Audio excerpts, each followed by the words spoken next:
వచ్చేటటువంటి ఎవరైతే ఉంటారో వారందరికీ కూడా పురుషులకి స్త్రీలకి శిల్పులకి విశేషించి గౌరవించాలి. వాళ్ళని యజ్ఞయాగాదులు జరిగే ప్రదేశాలలో యజ్ఞశాలలు నిర్మించి వసతి భవనాలు నిర్మించేటటువంటి శిల్పులని కార్మికులని అందరినీ గౌరవించాలి. అర్హతకు తగ్గట్టు సత్కరించాలి. వారందరినీ వారికి ఇవ్వవలసినటువంటి సంభావన అంతా తప్పనిసరిగా ఇవ్వాలి. వారిని ధనమిచ్చి భోజనం పెట్టి గౌరవించాలి. యథోచితంగా వారి చేత ఈ పనులంతా చేయించుకోవాలి.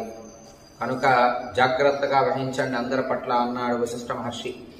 యథా సర్వం సునిహితం నకించిత్ పరిహీయతే తథా భవంతః కుర్వంతు ప్రీత స్నిగ్ధేన చేతసాం. అన్ని పనులు బాగా జరిగాయి.